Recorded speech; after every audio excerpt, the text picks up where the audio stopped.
É necesario estar casado para cobrar a pensión de viuvez? Ata agora sí, pero iso pode cambiar. As parellas que teñan fillos en común poderían acceder a esta axuda sen ser matrimonio nin parella de feito. Que requisitos habería que cumprir? Sen pasar polo altar. Oxe, no termómetro. 12:40 do mediodía, seguimos aquí en directo no termómetro, pois iso, precisamente, non pasar polo altar é o que fai que moitas mulleres e homes teñan agora mesmo problemas para acceder a esa pensión de viudedade, como algunha vez lles contamos aquí no termómetro. Pasar a vida cunha persoa e incluso ter fillos con ela non garante unha pensión de viuvez. Pode parecer mentira, pero é certo. Se a parella non está inscrita como matrimonio ou parella de feito, os seus membros non poden optar a este tipo de pensión. Este polémico baleiro legal xa deixou varias galegas sen esta prestación. No termómetro falamos con Purificación, unha veciña de Vigo que convivía coa súa parella, Julio. Compartimos toda a vida xuntos, todo compartían. Hai 5 anos estaban a punto de casar, pero a traxedia irrompeu no seu fogar. Pelutinas acabaron coa súa vida, pois xa non pudemos chegar a formalizar o matrimonio. Dende entón, Puri loita sen éxito para que o Estado lle conceda unha pensión. Quere que se lle considere como a viúva de Julio. Porque se me considere é que me deran unha paga, aunque non fora moito, pois que se me considera. Agora hai unha nova proposta sobre a mesa. Para eliminar esta traba burocrática non fará falta formalizar a relación como matrimonio ou parella de feito. Chegará con demostrar que a parella tivo fillos en común e conviviu 2 anos. Unha norma que pode beneficiar e restituir as viúvas sen papéis. Claro que isto é moi importante para entendelo ben. Agora mesmo, Bernardo, que o que cubre, cal é a cobertura da pensión de viuvez e que podería cambiar? Pois imos comezar, Rocío, se che parece, vendo quen ten acceso actualmente a esta pensión de viuvez. Cales son os requisitos? Dunha banda, ter vínculo co falecido, matrimonio ou parella de feito recoñecida ou excónxuxe con dereito. Que o falecido cumprira un mínimo de cotización, por exemplo, 500 días nos últimos 5 anos ou ben 15 anos de cotización, salvo accidente laboral ou enfermidade profesional. Pois ben, canto é? Pois a contía xeral é dun 52% da base reguladora, que podería subir o 60 ou o 70% se se dan unhas condicións especiais. Neste ano 2025, falando de cantidade, as pensións mínimas de viuvez oscilan entre os 662 euros e os 1.127 euros mensuais. A ter en conta, a prestación pode extinguirse se o beneficiario volve casar ou constitúe parella de feito. E que podería cambiar? Pois a proposta sobre a mesa inclúe que tamén poidan acceder á pensión de viuvez aquelas parellas que non estean casadas nin recoñecidas formalmente como parella de feito, pero que teñen fillos e acreditan unha convivencia mínima, por exemplo, 2 anos e un empadronamento conxunto. E tamén que o cálculo de prestación teña en conta os anos de cotización do falecido, non só a base reguladora, tal como sucede nas pensións de xubilación.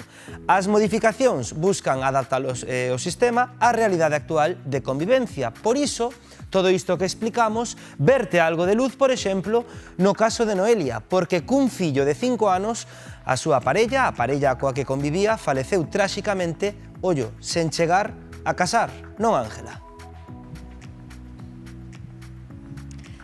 Pois o certo é que esta nova normativa ábrelle grandes esperanzas a Noelia, porque cumple con todos os requisitos que pide a lei. Cal era a túa situación? Contanos un pouquiño no momento en que falece a túa parella sin estar casados e tendo un fillo en común. Pois nos levamos 17 anos vivindo xuntos e tiñamos un neno de 5 anos. Entonces, pues a mí se me negou desde a primeira vez hasta a segunda ou a terceira que solicitei a pensión de viudedade, porque legalmente, según eles poñen, eu non tiña relación algún co falecido, aínda sendo a miña parella, o pai do meu fillo. Canto tempo levabades censados xuntos na mesma casa? Pois levábamos desde 2004 hasta 2019. Levábamos 17 anos, 17 ou 16 anos. vivindo xuntos. Non sei, sabes que con esta nova proposta, con levar censados xuntos máis de 2 anos e ter un fillo en común, pois será posible reclamar esta pensión de viudedade.